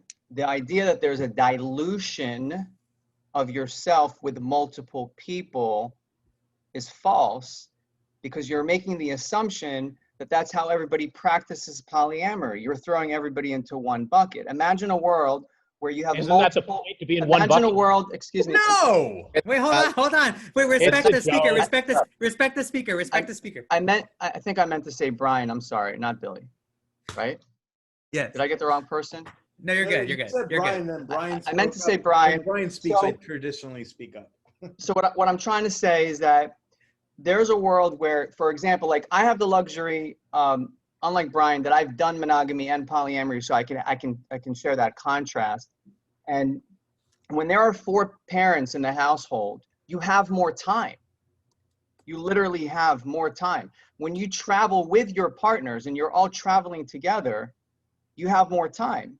When your partners are integrating with each other as well, and you're all just enjoying each other's company in different formations, you're not necessarily diluting yourself, you're actually expanding yourself if you do it that way. Polyamory does not only show up in one way. So then the question then, is it that, and for other poly people as well, are all of you then sharing your relationships together? It's not that someone is having their own individual relationship or seeking individual relationship with other people. You're essentially bringing these people back into a container, and you are all collectively. It's all different. It's all different. When you say Billy, time, it's like we all, look, if you don't have the time to manage multiple relationships, don't do it. It sounds like being non-monogamous or polyamorous, whatever the fuck it is you do. Sounds like that isn't for you, and that's okay. Like, again, what I said up top was like, I'm not here to say everyone go be poly or non-monogamous. I'm saying do what's good for you. I just want people to know they have options. Yeah. You know, it's like, I've got plenty of time. If you don't have time, then don't do it. Look, I'm poly. I'm in a relationship with a woman who had another partner until recently, and you know, and because he was being dishonest, which in a monogamous relationship ends that relationship too. But if I felt like I didn't have the time to like manage multiple relationships, I just wouldn't have multiple relationships, and that's okay. Look, I'm not here to tell anyone who's monogamous to not be monogamous. But it went I'm from here 3 to tell to 2. people that So are you now have monogamous? options, and you should choose the option that's best for you. But are you now monogamous because it went from 3 to 2? Whatever the fuck it is that's No, I'm best for asking you you. is the right answer. Why? But I know, but what is now? Like now, does it work as well with just 2? Now there's 3 to Brian, 2. right now, like I'm arguing for personal choice. This is kind of like similar to other things that involve the word choice, but it's like I'm saying do the thing that's best for you. I don't know what your side is. I don't know if you're trying to tell people not to do non-monogamy. No. I'm not asking telling a people serious not question. to do monogamy. You I'm were telling people to do what's best for you them had a and or poly their relationship turn into a monogamous. So what is? No, it's not a monogamous relationship. My girlfriend has broken up with a previous romantic partner. We do not become monogamous. We still fuck other people. The definition we started with at the beginning of this conversation was kind of inaccurate because she was in love with these 2 dudes. One dude was fucking lying to her for a year, so she dumped him, which a monogamous person would also do. We still fuck other people. But now you're in an open non-monogamous. We are still polyamorous in as much as we both recognize that we could potentially love and or date multiple people. Okay, hold on. Once a year, you're non-monogamous. So let's we can remember we have an after party. So I recommend everybody comes to the Kumo after party. If you want to continue having more of these conversations, all right? And you can move around. It's a virtual space. Brian Howie. So bring your drinks, bring your weed, whatever your LSD, whatever you're taking, bring it to the virtual after party, and you can walk around too. So you can like leave a conversation in the Dude, do you have virtual... any to share right now? So really quick, Adam, is there anybody else? I want to definitely like, is there anyone else who wants to ask a question or come on? I want to acknowledge the amazing people that have been patient and involved. Anybody, Adam, out there want to ask another question? I would love to ask one. Yes. Hi. So I kind of view all of us as being polyamorous because I think it's like the biggest open secret in the world that we find other people attractive, and just because we don't act on it doesn't mean that it doesn't exist. So I guess my question is, would all of us technically act on it if there was no blowback or repercussions? Like if I had a partner that was like, do whatever you want and I will be here baking cookies for you whenever you come home, and there's no sense of of blowback or anything, everyone would take that up, right? Everyone would be like, oh, great. Because there's no sense that I am putting myself in any way in a scary position. It's all freedom for me. Leah, can I date your guy? Because like I would love cookies. That's Christy. I'm Christy. That's Leah. I would love cookies. Well, I don't even like dudes. I'm not saying Shai does that, but like I'm saying, like if we all had that space where our partner was, we could do whatever we wanted. That's the inherent problem. We would love to do whatever we wanted, but the problem is we're afraid our partner will also gets to have that choice. You might be full. Monogamy is the acceptance that I will not act on my urges. So can't hear. Sorry, Brian. I said you might be completely full and satisfied from a meal, and if even somebody said, "But you can go hit the buffet," no problems. You just say, "No, I'm good here." So I don't think all but are you only would automatically go and. But what if you want to go over and eat more? Wait, hold on. I guess in the end, what I'll say is like, I think all of this instinct lives inside of us, but we are just scared of the blowback, right? Like, so let's just acknowledge that, like, we're just scared of the blowback more than Has anyone here who is monogamous not found anyone else attractive? Yeah, that's what I wanted. Natalia, does any woman here answer that question? Natalia, can you offer some feedback on what Chrissy and Leah are talking about? Yeah. Oh, okay. In theory, yes. Like that fantasy world sounds, it sounds fantastic, but it lives in that fantasy world. Because as soon as I think of it in like day to day, it just like, I would imagine people kind of in my camp, it's almost like this visceral reaction to that. And now that said, in like different relationships, it can show up differently. But in certain types of love, I feel like there isn't that space. So yes, it's so let's do this. Found anyone else attractive when you're in a relationship? Oh yeah, it's right. You choose not to fuck those other people. That's okay. I'm just saying that's a choice that you say, because of this agreement, you, the person I love, I am not going to fuck Chris Hemsworth while he holds that hammer and talks in that Thor accent, right? You choose not to do that. That's okay. But that's a choice and that's okay. But don't pretend like you don't find other people attractive. Oh, I find people attractive, but it's so dialed down. No, with this quality of love, it's funny how I've become the spokesperson for like, like monogamy, but to just choose you're the it powerfully. spokesperson for breaking up. I think it's in your handle. I think Danielle wanted to speak, guys. Yes. No, I'm enjoying this because I feel like, these are all great questions. These are all questions that we could ask. I mean, I've been totally attracted. I've had major crushes. I've had temptations. I've been in 2 long-term relationships. Like, of course. The truth is that bringing it into reality, I mean, for me personally, I have a trauma history, very complicated. I'm a professional woman. I'm going into my middle 40s. I have lots of things I want to do. And for me, and I have children, and we live in a society that is conventional, whether I like it or not. There's a lot of things that happen when we do step into the reality of our fantasies. And I think that there's a spectrum. I think we should honor our fantasies. I think we need to talk about that in our freaking relationships. Most people, whether you're poly or mono, can't even watch porn together. Like, there's a lot of issues that we have to like talk about here. I think the cart is before the horse here. Get to know our attachment styles, get to know our trauma history, get to know what's really going on before we sit here and say we're one or the other.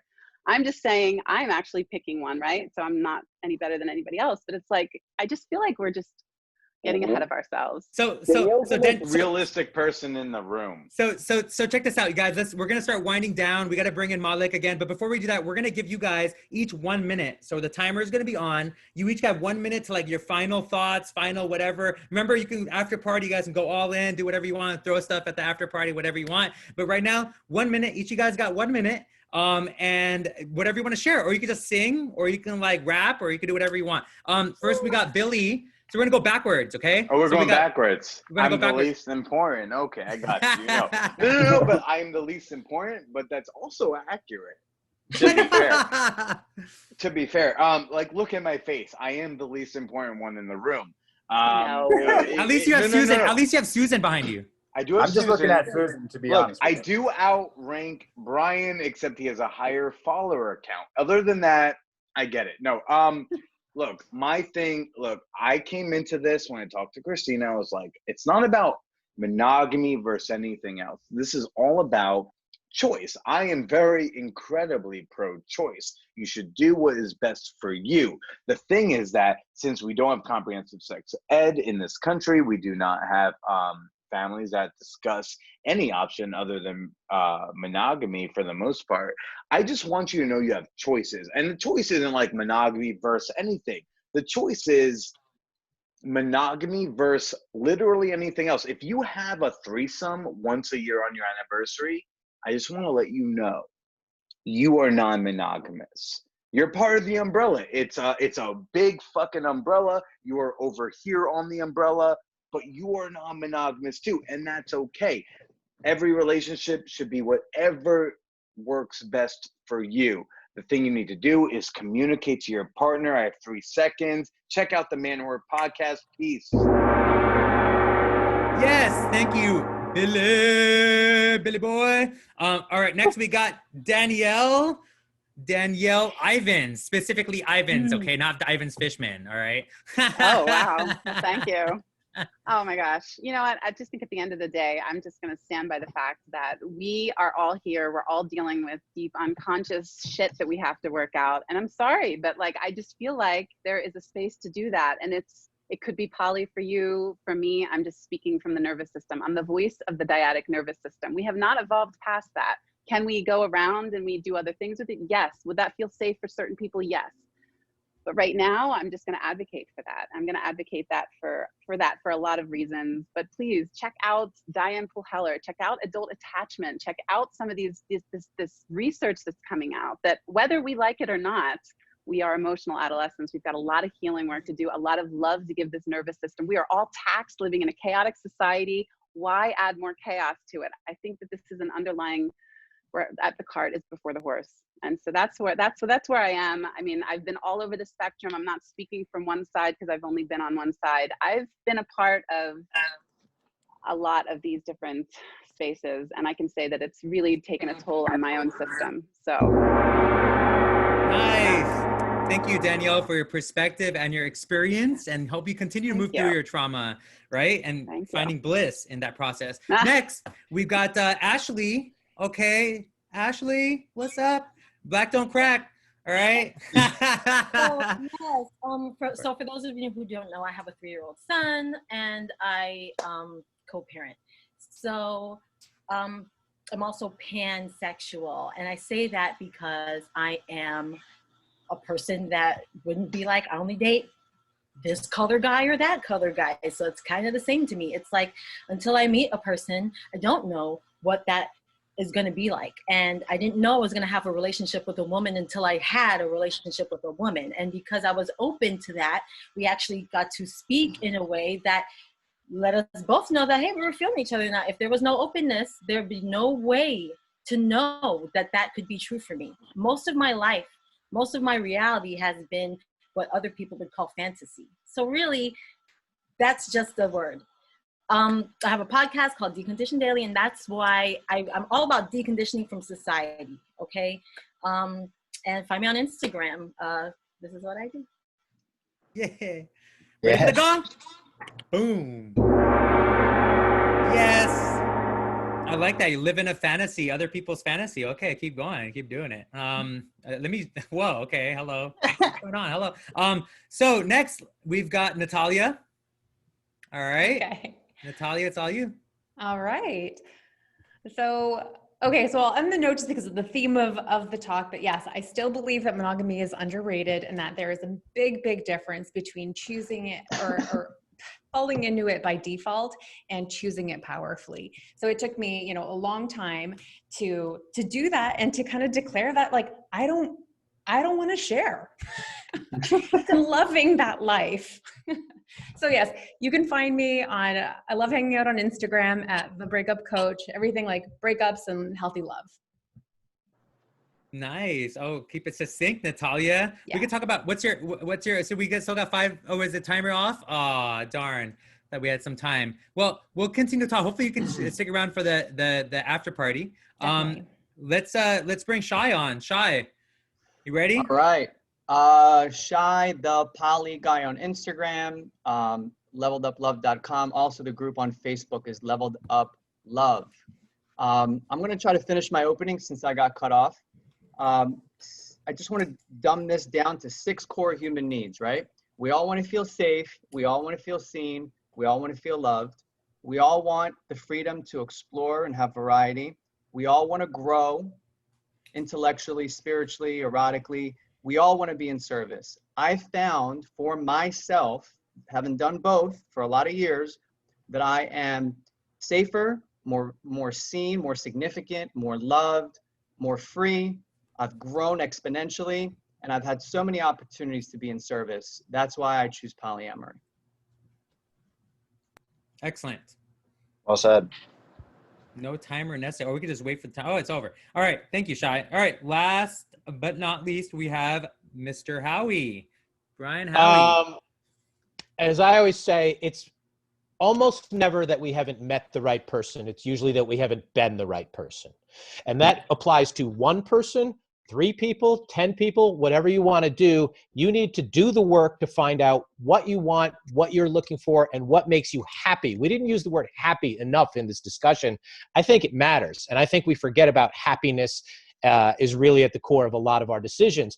But our decisions, we need to understand why we are making them. Why am I in a traditional monogamous relationship? Because that's what I was taught by my parents. If I'm in a polyamorous relationship, is that because the monogamous relationship hurt me and I don't want to deal with that? Or any manifestation anywhere in between. You have to do the work to figure out, what do I need and why do I need it? Because a lot of times we only do one part of that equation and take one path. You have to explore all of the possibilities and find out what it is that you need and what makes you happy. Awesome. Ready for the gong? You beat it. Boom. Thank you very much. You guys are amazing. All you debaters, please, everybody follow them. Check them out. Malik, can you pop back on? Are you around, brother? Are you there? Hello. Only if you call me Malik on the way out. Malik. You know, speaking of all this behavior, Harvey Weinstein used to call me Malik, so I'm just triggering. So I just need you to stop that. We'll Did I go just with throw Malik. a damp? I just fucked up the whole crowd. My bad. No. First of all, Indy, I think this has been great. Thank you for the invite, Christina. You're a great guider through this conversation. Like I said, I think everyone had really, really intelligent, thoughtful responses and questions. And it sounds like everyone's on a journey. Brian, can I ask you a question? How old are you? How old are you, sir? I'm old. He's very old. You know, black don't crack. I don't know what white does, but I'm, you know, I don't know what to. There you go, baby.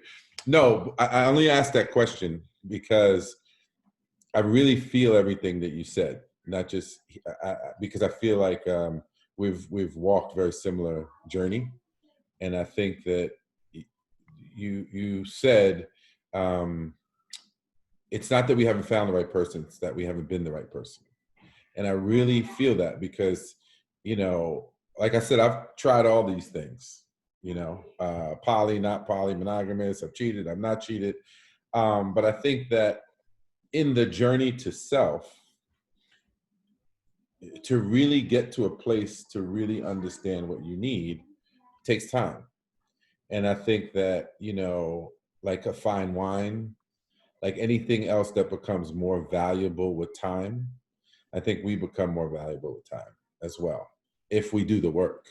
And so I just thank everybody for their comments because they're all reflections of places that I've been. And where I am now in a monogamous space, it's where I started as a kid. So I've gone all the way around the world, just come back to self. And I think that, Shai, I love all of what you said and what your women say. I mean, it's all very thoughtful. And, you know, maybe that's what it is. I don't think it's one or the other. I think that this is what it means to be human. Where, you know, sexuality is as individual as a fingerprint. Malik, can I Say also Malik. throw out Say Malik? Oh my God. Okay, Malik. He still wants to go Malik. Malik. Yeah, go ahead. Let's get some questions from Yes, the sir. audience. I think some people wanted to ask you questions, so I I'm think that'd be listening. kind of cool to have some cats from the audience. Adam, did anybody have a question for Malik? I did. I did. Yeah, go ahead. Me? Billy? Yes, sir. Oh, me? Oh, You God. and I would hang out, man. I need to come on your podcast and hang out, bro. I mean, you are in New York City, so like I am gonna ask Christina to hook us up so we can talk. You've been drinking privately. too, bro, because you feel a little more unstable now than you did an hour ago. When you have to like be in the same room as Brian Howie, like whiskey is kind of required. I mean, the man is like I say this in awe of him. He is like the ultimate shit kicker. But No, would love to chat with you more about monogamy versus non-monogamy, etc.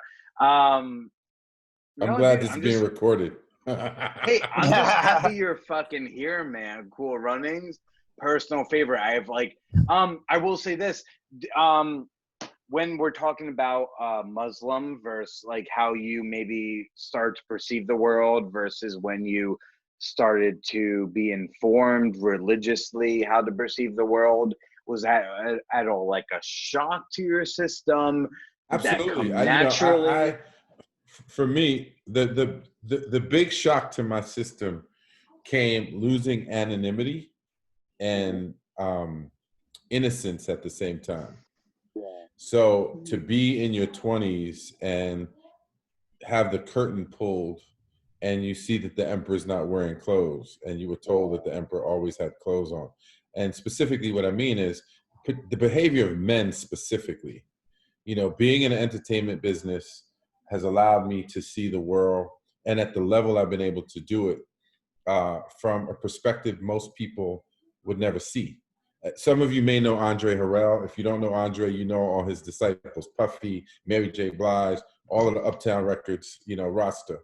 Andre, I remember we were shooting the pilot of New York Undercover, said to me, Malik, when you breathe that rarefied air, there's nothing that could really prepare you for that.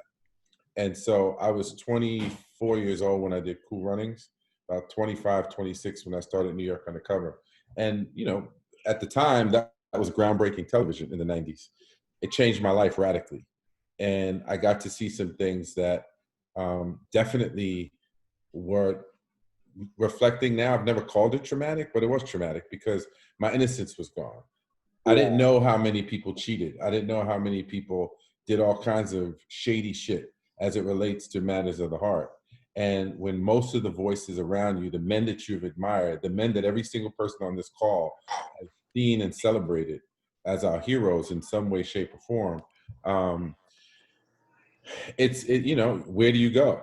You know, because a lot of the men around me were encouraging behavior that I wouldn't necessarily participate in now.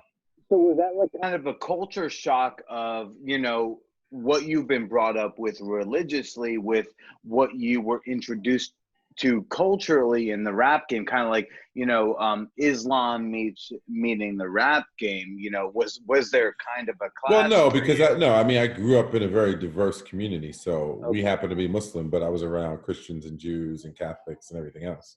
So it wasn't that shock. But for me, the shocking came from how people behaved privately and what they presented to the world publicly. That cognitive dissonance was extreme. Malik, what was it like? Malik, what was it like being raised by multiple parents? We didn't really have a lot of interaction with. Her name was Rakaya. It was really my mother that was hands-on with us, but I just remember as a kid, like that felt normal until I was told it wasn't. So you only interacted with one parent? No, both, but the primary interactions were with my mother.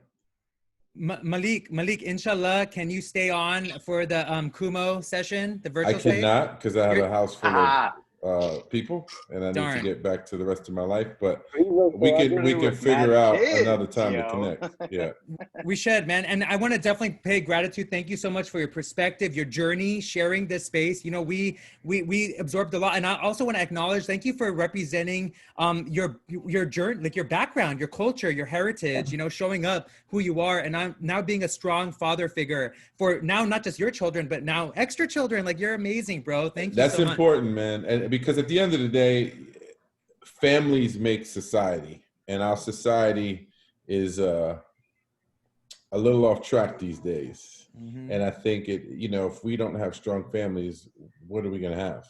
A bunch of individuals just being selfish, thinking about themselves. And I think that's part of the problem.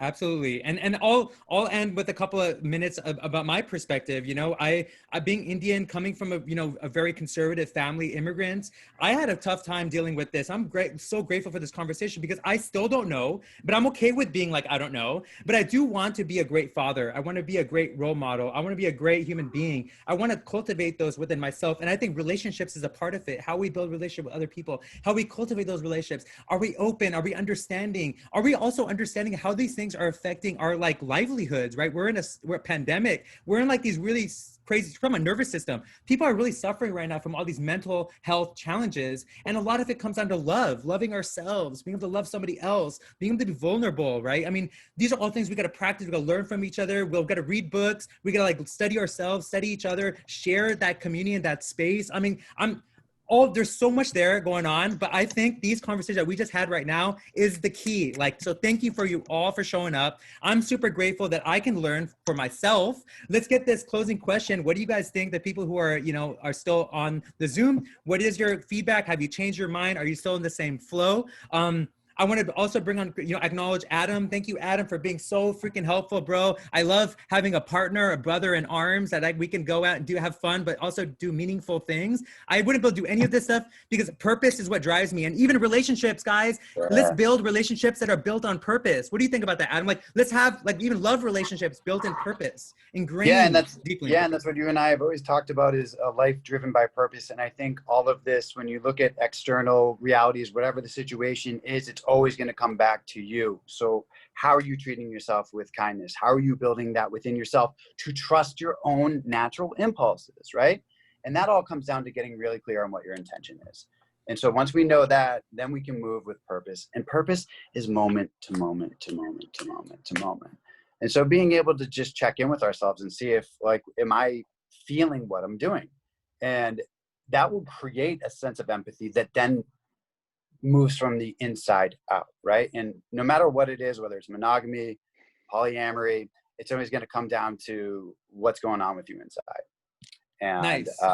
And if you have that purpose and you're rooted in that, we're not talking about the dolphin purpose, okay? Like, purposes need to have purpose too, but they have their own purpose. Don't worry about them.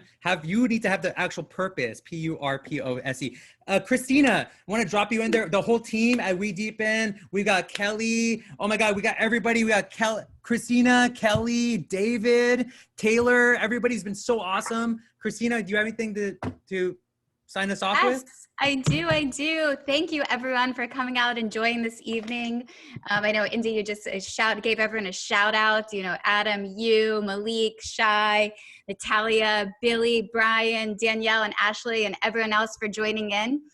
I'll close with this. Indy and I actually did a Facebook Live last night, and in it, this idea came to me, is that you zoom out and you look down on Earth, and you can see everyone. You can see all the different styles of relating and how beautiful it is. You get to see the choices that people have made to be in monogamous relationships, and the choices that people have made to be in polyamorous relationships, and all the other different relationship styles. And that's what makes living this life so interesting. We are living our own romantic, dramatic drama ourselves. Love that Indy is like riding around in the globe, looking down on us. Right. So you talked about pulling out, right, to that bird's eye view. Yeah, Indy totally pulled out. And Deepen, we've gone through some transitions, pre-coronavirus or in-person experiences, and now we're trying something new. So I thank you guys all for, we had over 60 people this evening, some of our highest experiences. Yeah. 75 people coming out and joining together and having interesting, deep dialogue and conversations, because that's what's going to unite us. And it's fun. It's fun to go deep together. So check out WeDeepen.com. You can see all types of experiences. This Sunday coming up is Nightcap Ninja. And it's like a sleepover. So Nadine, the guide of Nightcap Ninja, will guide you into sleep through a yoga nidra. So definitely check that out. There's some dance experiences. And I know Amari Anderson stepped in here at one point this evening. Amari is the guide of Yes And. We'll be back at the end of the month. Mind Sports happens the first Wednesday monthly. YesN happens the last Wednesday. Malik is headed out. Next topic might be vaccinations for COVID versus not, with doctors and scientists and people on there. We actually have Don't hurt the world. JF Kennedy is interested in coming in. We might be able to get him to come. No, he's not JF Kennedy. No, he's the guy who lost the primary. Yeah, He is. Well, I threw the link in there for the Kumo room. So come to join us on Kumo. Do it from a laptop. It won't work from your iPhone or your iPad. So join us into that room. It's a really cool space to check out. And I think that's it. WeDeepen.com. Come check it out. Join us again. And thanks to all the new people for coming out. And thanks, Indy. Goodbye. May the force be with you. Keep practicing the mudras. Well, keep making love to trees. Man Whore Podcast. Bye, guys. Keep making love to trees, please. Love those trees. Please have polyamorous relationships with trees. With the trees. Oh, yeah. Super safe.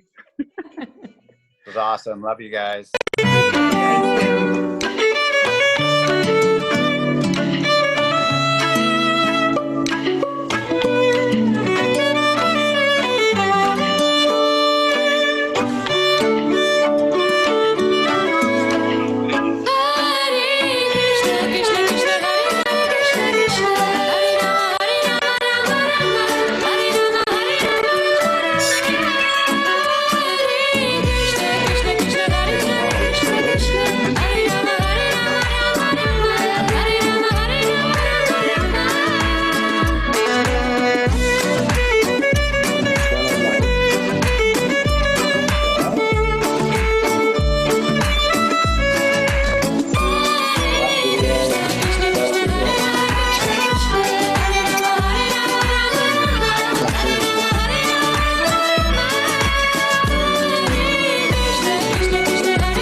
Om Namah Shivaya.